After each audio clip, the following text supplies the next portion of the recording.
Olá, eu sou Luiz Felipe Arcângelo, advogado imobiliário, corretor de imóveis e professor. É com muito prazer que iniciamos mais um programa Segurança na Transação, sempre tentando falar com você, amigo corretor, amiga corretora, de uma forma clara e objetiva, sem aquele famoso juridiquês, explicando os principais pontos do direito imobiliário. Neste espaço, como vocês já sabem, nós teremos aulas, bate-papo e gente que pode nos passar boas experiências sobre o setor de imóveis. Por isso, guarde esta frase: quem planta segurança não colhe risco. E hoje, para minha honra, iremos entrevistar o meu grande amigo, grande parceiro de muitos cursos jurídicos, o doutor Márcio Espímpolo. E não seria diferente, nós falaremos sobre o tema aqui, locações e condomínios. Antes de passar a palavra aqui ao Dr. Márcio Espímpolo, eu farei a leitura, logicamente, de um breve currículo do Dr. Márcio, né? O Dr. Márcio é advogado, pós-graduado em Direito Civil, Direito Processual Civil e Direito Imobiliário, é vice-presidente da ANACOM, da Associação Nacional da Advocacia Condominial. Ele tem o seu programa Condomínios pelo Mundo, um excelente programa. É professor e coordenação da pós-graduação em Direito e Gestão Condominial da FAAP. Aliás, essa pós-graduação foi a primeira especialização, a primeira pós do Brasil sobre esse tema. Olha que honra para nós. Ele também é professor e coordenador da especialização em Direito Imobiliário e Condominial aqui da ESA Ribeirão Preto, que para minha honra eu divido a coordenação com o doutor Márcio dessa especialização. Ele é presidente da Comissão de Direito Condominial da OAB 12ª Subseção de Ribeirão Preto, é sócio do escritório Espímpolo e Advogados Associados, que tem ênfase no direito condominial, e por fim, e isso porque é um mini currículo, hein? Ele é colunista da Rádio CBN Ribeirão Preto, no quadro Condomínio Legal. Olha que legal, hein? Márcio, tens a palavra. Já quero dizer que é uma alegria para mim poder te receber aqui no programa Segurança na Transação. Então eu passo a palavra aí para as suas considerações iniciais. Olá, doutor Luiz Felipe, a honra é toda minha estar presente aqui. Muito obrigado pelo convite para esse quadro com essa idealização fantástica, Segurança na Transação, aqui junto com o Cresce, né? E eu tenho certeza aí que falaremos sobre bons temas e você que tenha muito sucesso aí nesse programa, nessa nova ideia desse programa Segurança na Transação, que eu tenho certeza já é um sucesso. Muito legal, Márcio. Eu tenho certeza que essa é somente aqui a sua primeira participação nesse programa e, sem dúvida, eu te farei novos convites e contarei com a sua presença. Doutor Márcio, já vamos iniciar aqui esse nosso bate-papo com polêmica aqui. Um tema um tanto quanto polêmica para os corretores, né? Há alguma hipótese que o condomínio ele pode impedir o proprietário de um imóvel de alugar o seu apartamento? É difícil ter alguma hipótese nesse sentido, né? Até porque é um direito de propriedade garantido pela Constituição Federal, o direito, na verdade, fundamental de propriedade. E a locação, a fruição, o gozo da unidade, ele é previsto, ele é um dos elementos do direito de propriedade, né? Nós temos 4 elementos no direito de propriedade, sendo eles usar, fruir, dispor e reaver da sua propriedade privada. Então, a única forma que talvez teria de uma limitação desse direito de propriedade, do direito de fruição, que é o direito de locação, seria em razão de alguma medida judicial onde o condomínio conseguisse, no caso, possivelmente, talvez, uma exclusão, expulsão, inclusive, desse condômino ou do próprio inquilino que estiver na posse desse imóvel. Então, mas são espécies e questões muito raras de se acontecer, viu, Luiz? Perfeito. Márcio, uma outra questão aqui, já falando em impedir o o proprietário de alugar o seu apartamento, nós temos a questão que a gente não poderia deixar de falar aqui nesse nosso bate-papo sobre o Airbnb. Daí, quando a gente fala em Airbnb, a gente, logicamente, está tratando de algum impedimento, né? Daquele proprietário poder alugar aquele seu imóvel pelo aplicativo, não só o Airbnb, como os demais aplicativos. Daí fica a pergunta, quando um corretor, vamos trazer para o corretor aqui, um corretor que está vendendo um imóvel para um investidor, qual o cuidado que ele tem que ter para que esse adquirente desse imóvel, esse investidor, não seja impedido, né, de alugar justamente para aquele motivo que foi a compra daquele imóvel, que é ter retorno financeiro sobre aquele apartamento? A locação para temporada, ela está numa fase um pouco complicada para o judiciário, porque nós temos aí duas correntes, uma que defende que a locação para temporada é legal, posto que está na lei do inquilinato, no artigo 48 da Lei 8245 de 91, e, portanto, é totalmente aceitável, independentemente de onde seja, condomínios, residências, de rua, seja geograficamente também, não tem nenhum empecilho, seja na praia, na cidade, nas capitais, nas regiões metropolitanas, no interior, onde quer que haja um imóvel para locação, esse imóvel pode ser locado, ou por temporada, se for um imóvel residencial, ou aquela locação regular, num contrato de 30 meses. Perfeito. Acontece que nós estamos com muitos casos judicializados por condomínios, em razão dessas locações estarem sendo concretizadas através de plataformas digitais, como a que você disse, o Airbnb, que não é somente ele, mas nós temos aí, vamos colocar genericamente, os Airbnbs, né, que inclui o Booking, o site hotéis.com, alugue por temporada, enfim, uma infinidade de outras plataformas digitais que servem como aproximação entre locador e locatário. Então, esse é o meu entendimento, que essas plataformas, elas apenas servem para aproximar as partes, né? Contrariamente ao que tem defendido, infelizmente, ou não sei, eu não gosto disso no condomínio, eu não gostaria que tivesse locação de alta rotatividade no meu condomínio, mas eu preciso ser honesto comigo mesmo, legalista, ao ponto de dizer que ela é legal. Mas o judiciário, em algumas instâncias, tem entendido que não. Inclusive, nós temos aí uma decisão próxima para sair, que foi afetada, inclusive, a segunda turma do STJ, para se decidir se a locação para temporada ela pode ser impedida através da convenção do condomínio. Perfeito. Ou se o entendimento dela é que ela não é locação para temporada em razão da alta rotatividade, enfim, de algumas outras coisas que se colocam aí no meio. Então, quando o corretor se deparar com uma questão dessa, ele for vender uma unidade num condomínio, seria muito importante que ele já, hoje, enquanto nós não tivermos uma decisão sedimentada pelo nosso Superior Tribunal de Justiça, que ele verificasse se aquele condomínio ele tem a vocação ou se permite a locação para a temporada ali, em razão de talvez o condomínio não ter ainda uma estrutura, controle de acesso, enfim, tudo isso. Então, seria muito bom que o corretor que está nos assistindo aqui, que ele observe esses detalhes, faça esse questionamento ao síndico, ao próprio condomínio, à administradora, para saber se há algum impedimento naquele condomínio, pelo menos por enquanto. E isso, logicamente, doutor Márcio, para que fique claro aqui para o corretor, isso se daria ele solicitando ali junto à administradora do condomínio, eu imagino, a convenção do condomínio, né? Para ver se há alguma proibição nesse documento. Seria dessa forma, para que ele verificasse.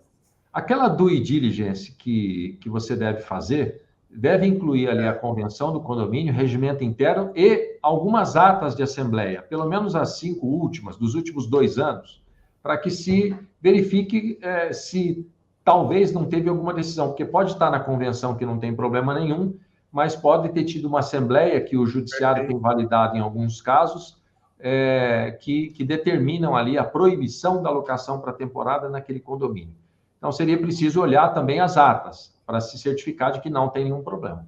Perfeito. Puxando esse gancho já, doutor Márcio, justamente da due diligence, né?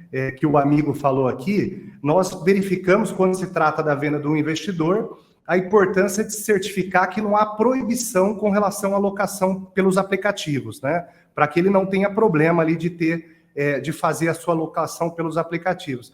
Agora, trazendo para a due diligence, muitas vezes e trazendo um pouquinho para a venda, já voltamos para a locação novamente, na venda de imóvel, quando a gente faz uma due diligence imobiliária, os corretores, embora eles, logicamente, não se aprofundam na análise dos processos, que isso, logicamente, cabe ao advogado, o advogado imobiliário, mas o corretor ele tem que apresentar certidões para as partes, para o comprador, demonstrando que não há problemas para viabilizar aquele negócio, né?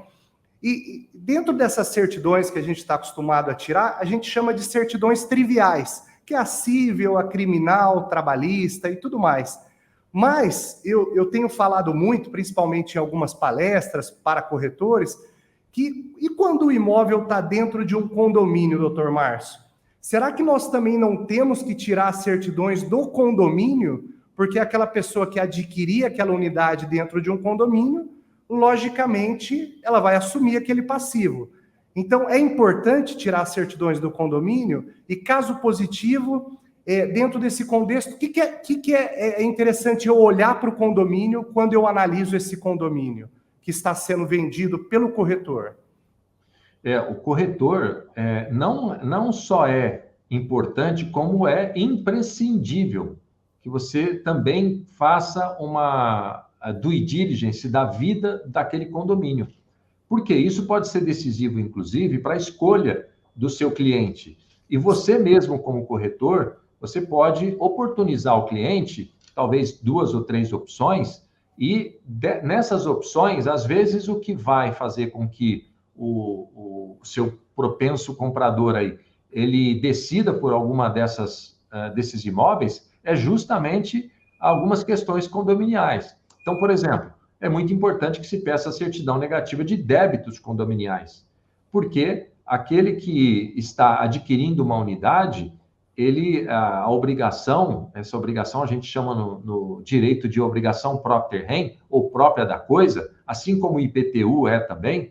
Então, se alguém adquire uma unidade e essa unidade está devedora, esse comprador, ele automaticamente estará assumindo também essas dívidas. Então, é preciso primeiro saber se naquela unidade que ele está pretendendo vender, se tem alguma dívida. E a certidão negativa fornecida pelo condomínio, assinada pelo síndico, ela é o documento que você precisa nesse momento.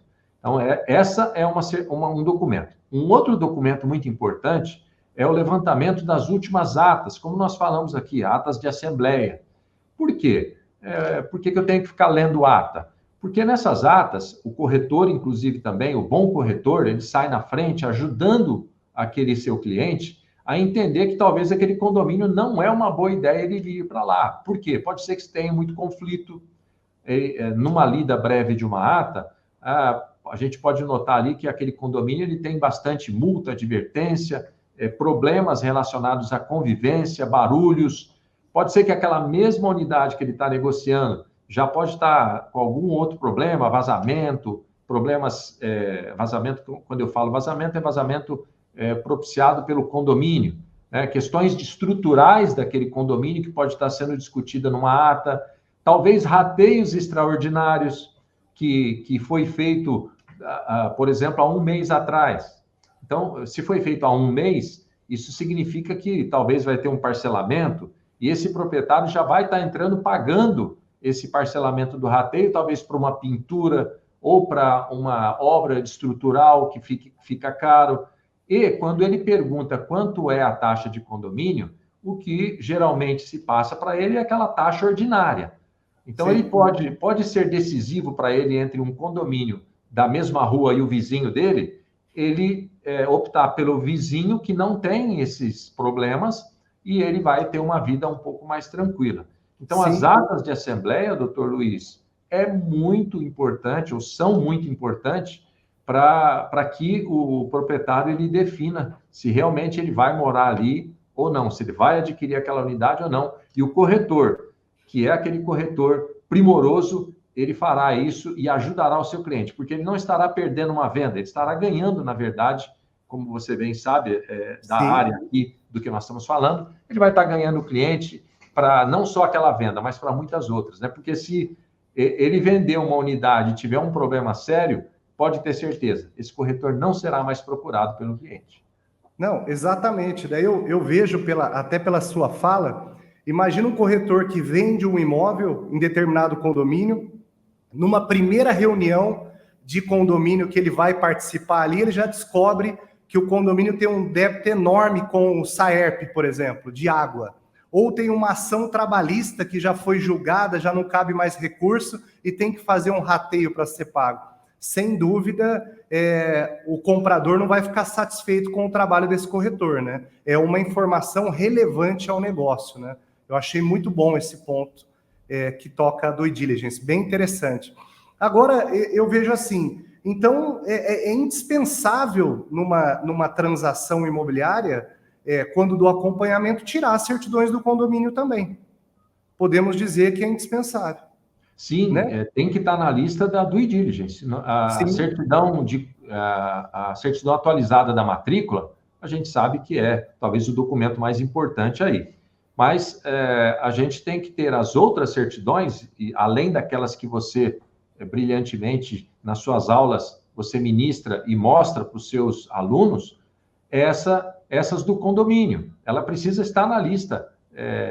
Não sei a ordem, mas, enfim, quando tem uma lista de due diligence, independentemente da ordem que está aquele item, ele precisa ser cumprido, precisa ser visto, tirado, né? E, lógico, quando o corretor ele verifica que aquele condomínio ele está com muitas ações judiciais, assessorado por um advogado, seja da imobiliária ou dele próprio, ele vai também tirar certidões de objeto e pé, para saber em que pé estão aqueles processos. Sim. Muito bom, doutor Márcio. Uma outra questão aqui que eu queria trazer também é que no dia a dia das imobiliárias, um ponto que a gente pode ver que tem ligado diretamente aos condomínios, né, se dá quando há problemas, por exemplo, de vazamentos de uma unidade para outra, da unidade de cima para a unidade de baixo, um exemplo. E logo o que a gente pode ver na prática é que o locatário ele vai acionar a imobiliária. Tá tendo vazamento no meu apartamento aqui embaixo, preciso que tome providências, e daí fica aquele jogo de empurra-empurra. A imobiliária joga para o síndico pede ajuda para a administradora, volta para a imobiliária. Daí eu te pergunto, nesse contexto de aviso do vazamento por parte daquele locatário, de uma unidade para outra, que às vezes pode ser até um locatário ou um proprietário da unidade em cima, qual que é o papel ali do síndico e da administradora na ajuda para resolver, para solucionar o problema desse vazamento? Muito bem. Se o locatário ele está com contato apenas da administradora, da imobiliária, né, ele deve encaminhar um e-mail para essa empresa e dizer quais são os problemas, mandar fotografia, vídeo, se for o caso, e essa administradora ela tem que se reportar aí ao condomínio, ao síndico, porque ela é quem está na representação do condômino. Então, certo. Ela tem todo esse direito de fazer o contato diretamente com o síndico em nome do condômino, caso o problema seja do condomínio. Se esse vazamento ele vem de uma prumada comum, então a responsabilidade é do condomínio, mas a gente precisa ter a certeza de que realmente é da prumada comum. O que pode ser feito é, primeiramente, questionar o síndico, dizer a ele, olha, está aqui os vídeos, as fotos desse vazamento. Daí o síndico vai dizer, não, ali não passa nenhuma ramificação do encanamento da prumada comum. Isso é responsabilidade do proprietário de cima ou dos andares de cima, a gente não sabe de onde vem esse vazamento exatamente.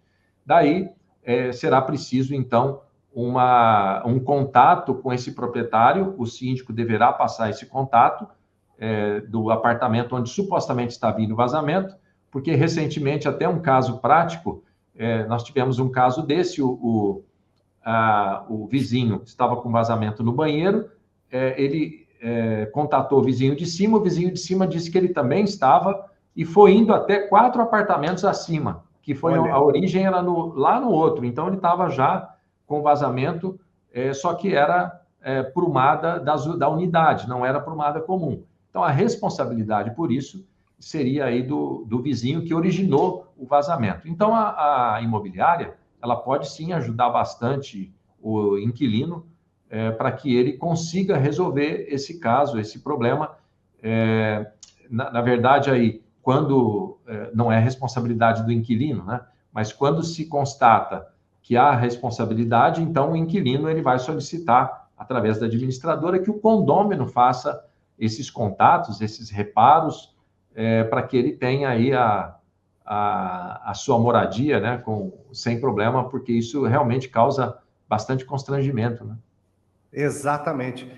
Eu vejo que tem que ter boa vontade de todos, então, né? Da imobiliária, em, logicamente, ajudar esse locatário, né, a fazer contato, do síndico também nessa intermediação, nessa apuração, né? E também na administradora, dentro do que ela puder fazer também, né? Para poder. E muitas vezes não resolve, né, doutor Márcio? O que a gente vê na prática é que muitas vezes, enquanto jurídico de imobiliária, todos tentam, administrador, imobiliárias, e ali não resolve, o proprietário não faz a obra para resolver o vazamento. Daí só buscando aí o judiciário mesmo. Não tem, infelizmente, não tem outra forma, né, de resolver. Exatamente.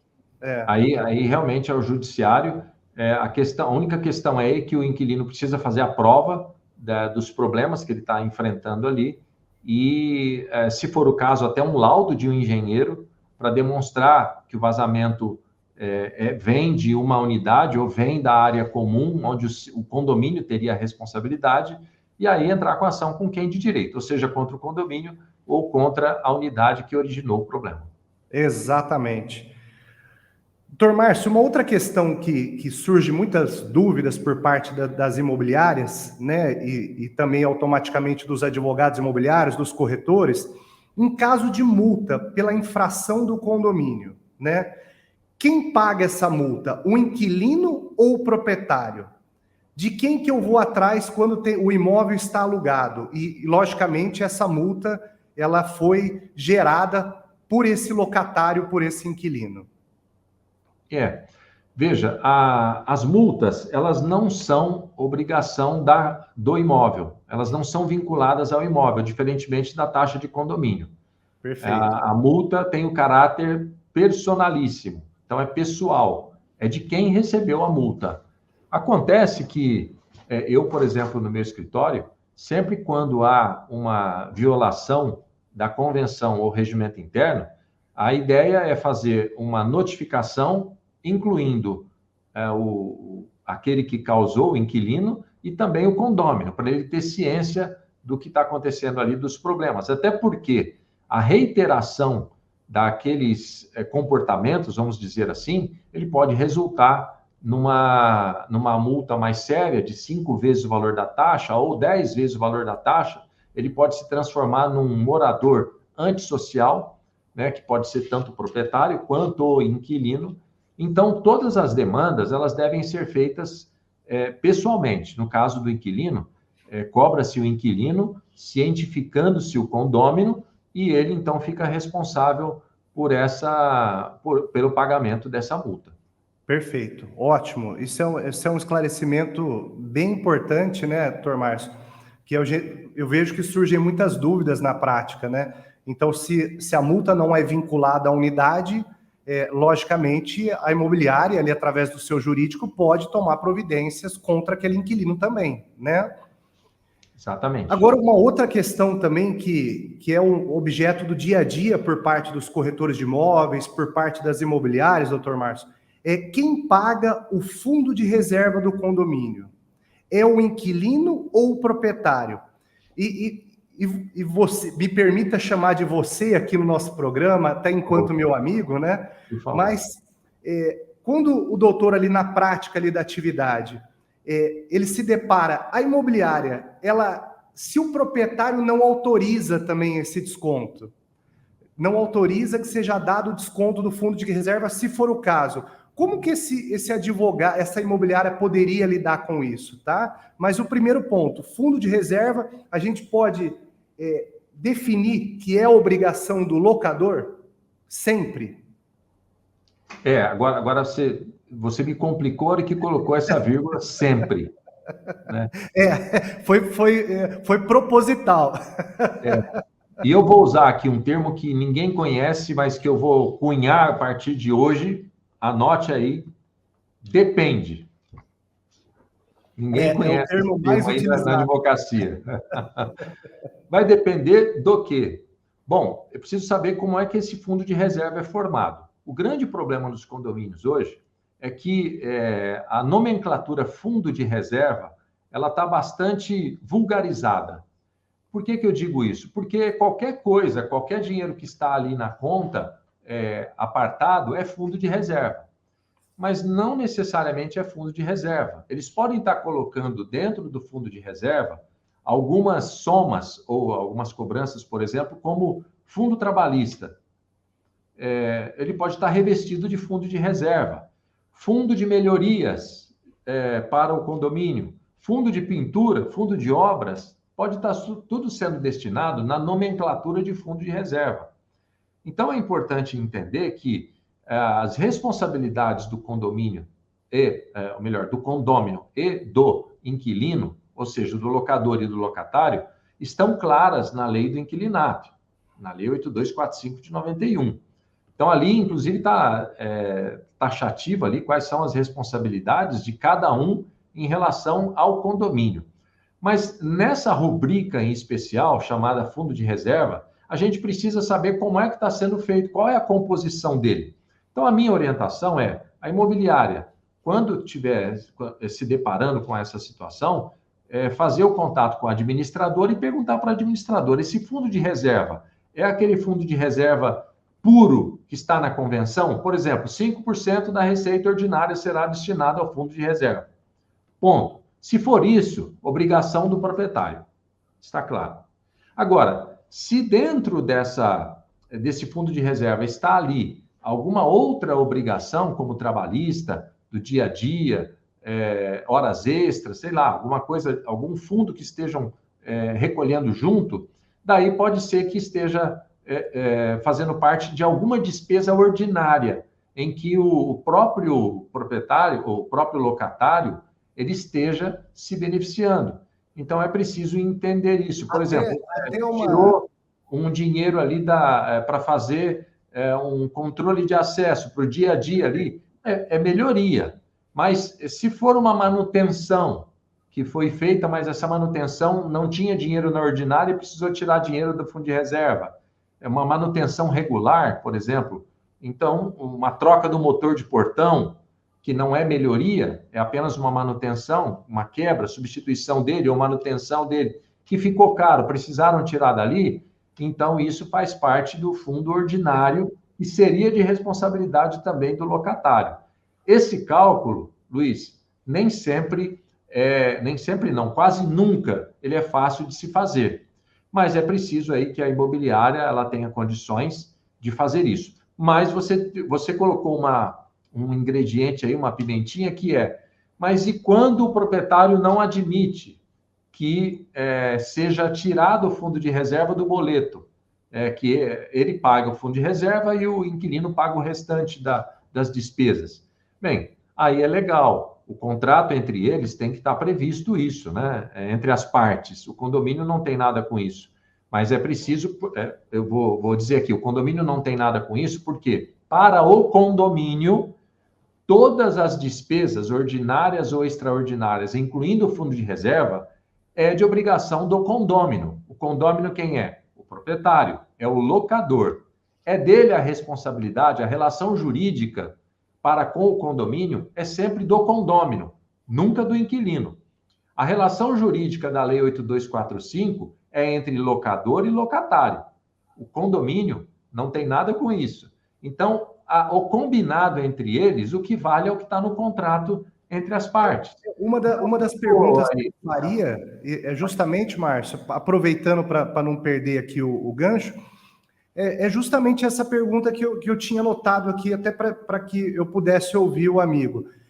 Se nesse contrato de aluguel, agora, constar que o inquilino deve pagar tanto as taxas ordinárias quanto extraordinárias, Isso vai ser válido dentro desse contrato de aluguel, na sua opinião? Eu tenho minhas restrições quanto a uma cláusula dessa, porque na lei está dizendo quem tem que pagar. Se a lei está dizendo que quem paga é o proprietário, então me parece que é uma cláusula leonina abusiva ele colocar essa cláusula para o inquilino. A não ser que o inquilino glose. Eu também tenho a mesma opinião do amigo. Eu entendo que talvez aí poderia até ser sem efeito, né, essa cobrança das despesas extraordinárias aí com relação ao locatário, diferente de outras despesas como o IPTU, por exemplo, né, que pode ser objeto ali de salvo disposição em contrato entre as partes ali, né? Isso, exatamente. O fundo de reserva é interessante, e daí você também falou uma coisa aqui, e o fundo trabalhista? Esse a gente pode definir também ou não? Depende também. Eu penso que depende. Se esse fundo trabalhista ele foi utilizado no período contratual do inquilino, eu penso que sim, está dentro e deveria pagar esse percentual. Certo. Agora, se esse fundo não foi utilizado dentro do período da locação, eu acredito que não. Eu acredito que a despesa será sempre do proprietário, até porque terão outros inquilinos ali, a gente não sabe até quando, mas geralmente um fundo trabalhista, o contrato regular de locação, 30 meses, né? Dentro desse período, nesse fundo trabalhista vai ter ali férias, 13º, às vezes vai um folguista, horas extras. Então, tudo isso pode, na maioria dos casos, estará dentro do contrato. Então, é onde eu disse para você que é difícil fazer essa divisão exata do que é em reais, né? Responsabilidade de um e de outro. Mas é possível uma apuração nesse sentido. A administradora do condomínio, junto com a imobiliária, podem chegar a um termo e fazer a sugestão para o proprietário, talvez de um acordo com o inquilino, em relação à restituição, o reembolso desse pagamento. Perfeito, muito bom, muito bom. Uma outra questão também aqui, Márcio, eu anotei muitas coisas aqui, eu até imagino que a gente não vai conseguir esgotar. Tudo que eu queria bater um papo aqui, debater com você. Mas, parte 1 de 4. Parte 1 de 4, exatamente. Agora, sobre o boleto da cota condominial, este deve estar no nome do inquilino ou do proprietário quando esse imóvel está alugado? De novo, né? Nós comentamos aqui que a relação jurídica do condomínio é com o condômino. Então, é preciso entender que todos os boletos, eles devem necessariamente sair em nome do condômino, que é o proprietário. De novo, a relação jurídica entre locador e locatário é entre eles, o condomínio não está no meio. A obrigação da taxa de condomínio, ela é propter rem. Então, isso significa, como nós já falamos aqui, próprio da coisa. Portanto, a coisa pertence ao condômino e não ao possuidor, não ao inquilino. No caso do inquilino, como conversamos um pouquinho antes, ele pode receber um boleto da multa, porque a multa é pessoal, é personalíssima. Se foi ele que deu causa, ele recebe o boleto só da multa para ele pagar. O condomínio não deve fazer uma divisão entre despesa ordinária e extraordinária. Por exemplo, encaminhando um boleto das despesas ordinárias em nome do inquilino e um boleto das despesas extraordinárias em nome do condômino.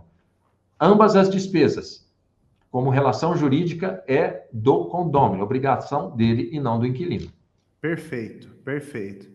Então, por isso que uma das formas até de incluir nos boletos dos aluguéis, né, Márcio, é justamente já cobrar ali do inquilino o aluguel, mais o condomínio, mais o IPTU, faz o reembolso ali ao proprietário dessa despesa, porque, logicamente, se eventualmente pagar o aluguel, e como nós já pegamos caso aqui no escritório, de 1 ano e meio sem condomínio a pagar, vai sobrar para quem? Vai sobrar para o proprietário, né, por condômino daquele imóvel, daquela unidade. E às vezes ele nem vai saber, não é? Ele nem vai ficar sabendo que está atraso porque não está indo para ele. E outra coisa, trazendo para uma outra parte aqui, Márcio, nós temos falado muito daquela questão da responsabilidade civil da imobiliária. em razão da sua falha na prestação de serviços. Então, até para os corretores que estão nos acompanhando aqui nesse programa, que está sendo um programa muito especial, poder dividir esse programa com o meu amigo aqui, Dr. Márcio Espímpolo, lembrando, a imobiliária é responsável pela gestão daquele aluguel. Então, a imobiliária, ela é sim responsável por saber se o locatário está pagando o condomínio mensalmente daquela unidade. Então, se lá na frente nunca foi verificado isso pela imobiliária, a imobiliária não fez a gestão, não fez o acompanhamento disso, ela pode sim, eventualmente, o locador entender que houve falha na prestação de serviço da imobiliária. Então, veja, dentro do que o Dr. Márcio disse aqui, vai sobrar para quem? O proprietário. Então, corretores têm que ter muita atenção na gestão desse aluguel, não é isso, Dr. Márcio? Exatamente. A imobiliária ela tem uma responsabilidade muito grande em toda essa administração. Mas eu até comparo, né? Porque a sua área é imobiliária, locação, a minha é condomínio. Ambos temos uma administradora, não é? Administradora de condomínio e administradora do imóvel. Isso. Quando você atinge um certo número de clientes e você tem um cliente, você tem muitos clientes de locação, você tem que prestar bastante atenção para não afrouxar, digamos, as rédeas sobre cada um personificadamente. Por quê? Você pode, às vezes, por ter um certo número de clientes aí, deixar passar um ou outro, e esse um ou outro justamente vai te dar uma dor de cabeça, um problema depois, até uma responsabilização civil, em razão dessa falta de atenção. Então, a imobiliária ela tem que ter mesmo um controle muito bem feito de todas essas questões aí que nós falamos aqui durante esse pequeno tempo. Sem dúvida, doutor Márcio. A gente tem falado muito no programa com relação aos procedimentos que devem ser adotados ali no dia a dia da imobiliária, né? Sob pena de ela eventualmente não... É sempre assim, quando flexibiliza algo que é importante, normalmente é quando o problema é gerado, né? Doutor Márcio, tem uma questão aqui no nosso programa, e a gente sempre faz questão de falar aqui para os nossos... as pessoas, os corretores, corretoras que estão nos acompanhando, é que a sua participação em nosso programa é muito importante. Então, faça a sua pergunta através das redes sociais, você que está nos vendo, que nós sempre teremos o maior prazer de responder as suas questões.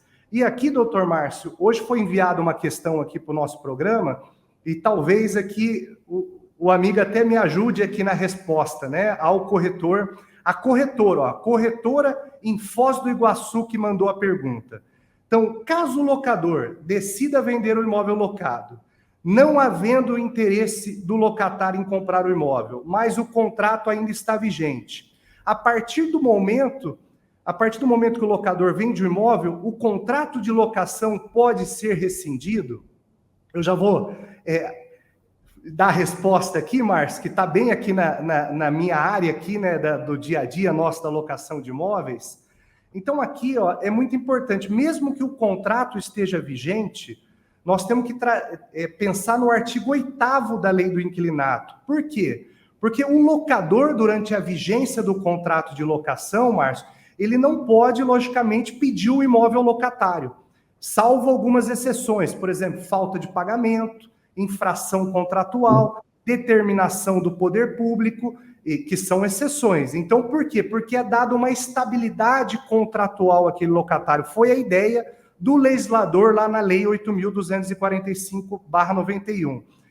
Mais corretora de Foz do Iguaçu aí que está acompanhando o nosso programa, o adquirente do imóvel, aquele que comprou o imóvel, depois, logicamente, de dado direito de preferência ao locatário, o locatário não quis comprar, ele sim, quando registrar no nome dele pelo artigo 8º, ele pode denunciar a locação para que o locatário desocupe o imóvel em 90 dias. Salvo também, porque o direito é assim, né, Márcio?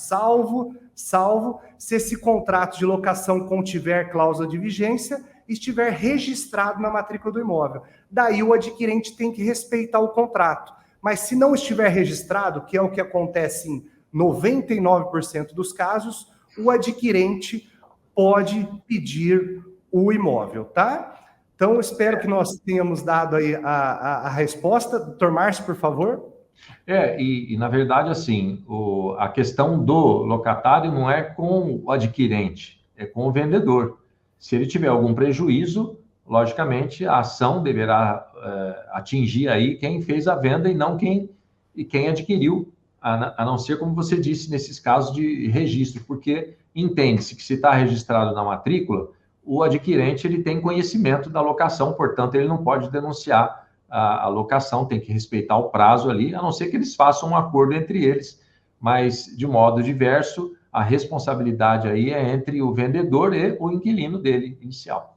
Perfeitamente. Nós temos um RESP, inclusive, que fala sobre o tema, e o direito tende a relativizar em muitas coisas, né? Não querendo aprofundar, porque a ideia do programa, sempre tentando trazer aqui a título de um bate-papo mesmo, com uma linguagem clara, para que todos possam nos entender, mas inclusive tem um RESP que, se provado que o comprador, o adquirente, tinha ciência, mesmo que não há o registro, também pode ter uma outra situação aí, mas também é tema para uma outra ocasião e um outro programa aqui para a gente falar, né? Você que é o camisa 10 do negócio.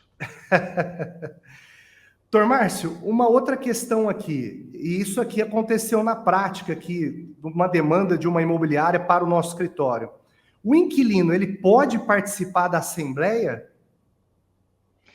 Segundo a Lei 8245, ela abre uma possibilidade do inquilino participar da assembleia ordinária, né, que é onde decide ali, que seria, no caso ali, como é uma obrigação dele, contratual com o locador, ele poderia participar das decisões disso, né? Mas nós já temos aí algumas decisões, enunciados, no sentido de que não, ele não pode participar. Quem participa de assembleia, a não ser que o inquilino tenha uma procuração do locador, ele não fica, ele ficará adstrito a acatar o que foi decidido na assembleia, com a presença do locador, né, que é o condômino, ou não. Às vezes o condômino também não comparece na assembleia, então o inquilino não pode participar de uma assembleia, a não ser que ele tenha uma procuração para essa finalidade. Muito bom, muito bom. Infelizmente, já passando aqui para quase o término do nosso programa, logicamente, como nós dissemos, o Dr. Márcio retornará ao nosso programa, logicamente, se aceitar aqui o nosso convite com outros temas aqui ligados ao direito imobiliário, ao corretor de imóveis e ao direito condominial. Mas eu queria também te fazer uma pergunta aqui, Márcio, para que eu não esqueça de perguntar. Os proprietários, quando as imobiliárias indagadas ali sobre um proprietário que às vezes ele não sabe muito bem ali, depois de alugado o imóvel, quais são os seus direitos, né? Esse proprietário que já alugou um imóvel, já tem um locatário, um contrato de locação vigente, ele pode utilizar as áreas comuns quando o imóvel estiver alugado? É uma boa pergunta, isso tem sido recorrente também. O proprietário, ele, a partir do momento que ele vende ou aluga, no caso aí mais o aluguel, né, ele ainda pretender frequentar as áreas comuns, como academia, piscina. Eu tive um caso prático recente, onde um condomínio fez essa consulta, que a proprietária, ela alugou o apartamento, se mudou para uma casa na frente do condomínio. E aí ela entrava com o controle de acesso dela ainda, ela entrava no condomínio para a utilização da academia. Então ela perguntou, isso pode acontecer, doutor? Eu falei, não pode acontecer. A partir do momento que você faz um contrato de locação, você está transferindo a posse completa para o inquilino. Então, é o inquilino quem tem o direito. Imagina você se nós tivermos aí um prédio de 100 apartamentos e com vocação de locação, e esses 100 apartamentos, 50 deles, o proprietário e também o inquilino começasse a frequentar as áreas comuns, alugar o salão de festa, piscina final de semana, quadras. Então, isso não pode. Quem deve frequentar é o possuidor. Se o possuidor se confundir com o condômino, ok, ele pode usar as áreas comuns porque ele está naquele direito de propriedade que nós falávamos, um dos elementos é o uso. Se ele está usando a unidade, ele usa a área comum. Se ele não está usando a unidade, se ele apenas está usando como renda para obter frutos, se tiver uma outra pessoa ali, ele não pode. Ele tem que dar o lugar dele para esse possuidor. Portanto, numa locação, o proprietário não pode usar as áreas comuns e o condomínio tem que registrar isso, inclusive cancelando o controle de acesso, caso tenha dele ao condomínio. Inclusive, para entrar no condomínio, ele precisa ser convidado, mesmo sendo condômino. Ele não pode simplesmente entrando lá porque ele é o proprietário daquela unidade. Não. A partir de então, ele tem que ter autorização do morador para entrar naquele condomínio, e se for o caso, na unidade onde ele é o proprietário. Do contrário, nem no condomínio ele pode entrar, Luiz. Ixi, muito bom, muito bom. Maior entendimento impossível, viu, Márcio? Ficou muito claro, então, sobre as questões que envolvem o proprietário desse imóvel alugado. Márcio, como eu disse, infelizmente, estamos caminhando aqui para o término do nosso programa. Eu quero dizer que, para mim, foi uma alegria e uma honra recebê-lo aqui no nosso programa Segurança na Transação, para falar sobre esse tema, locação de imóveis e condomínios. Tenho certeza que nesse programa aqui tem muito aprendizado, tem muito conhecimento para os corretores que exercem ali a administração no dia a dia da locação. Então, um programa imperdível também aos corretores, tá? Então, logo mais, já estamos aí, o programa acontece sempre à noite. Eu sei que logo mais você tem uma aula aqui na nossa especialização, em que nós dividimos a organização de direito imobiliário e condominial da ESA de Ribeirão Preto. Então, eu só posso te agradecer e falar da minha felicidade em você ter participado comigo desse programa, viu? Luiz, assim, é difícil até, é redundante, né? Eu dizer que foi um prazer, uma honra receber esse seu convite, apesar de grandes amigos que somos fora do próprio direito, né? Dos assuntos do direito. Assim, é muito bom estar com pessoas que dignificam a profissão, que buscam levar conhecimento para uma classe como essa dos corretores, que precisam muito de conhecimento de qualidade, precisam ser muito qualificados, para que possam também extrair dessa profissão o melhor possível. Até porque todos os corretores que estão nos assistindo aqui entraram para esse mundo da corretagem, que hoje é um mundo gourmetizado, eu posso dizer assim. O corretor que ele busca conhecimento de especialização, ele sai na frente demais e consegue obter bons rendimentos, mas ele só consegue porque tem pessoas como você que fazem esse empreendedorismo. Veja, abrir aí um canal junto ao Cresce, essa instituição renomadíssima, segurança na transação, um canal com informações, conhecimento regular aqui dentro do Cresce. Então, isso me envaidece de estar aqui com você, de estar tendo essa possibilidade de contribuir de alguma forma com um pouco do conhecimento que eu tenho. Muito obrigado mais uma vez. Obrigado você, meu amigo, e tenha certeza que quem engrandeceu esse programa foi o amigo, viu? Sem dúvida foi o amigo, e em breve, sem dúvida, retornará conosco aqui na TV Cresce. Será um prazer. Pessoal, mais uma vez aqui, agradecemos a diretoria do Cresce, em nome do presidente José Augusto Viana Neto. Infelizmente, chegamos ao final de mais um programa. Agradeço também a você, motivo pelo qual, como o Dr. Márcio falou mesmo aqui, nós criamos este programa, que nos enche de muita satisfação. Então, até a próxima. Não se esqueça, quem planta segurança não colhe risco. Um abraço e até o próximo programa.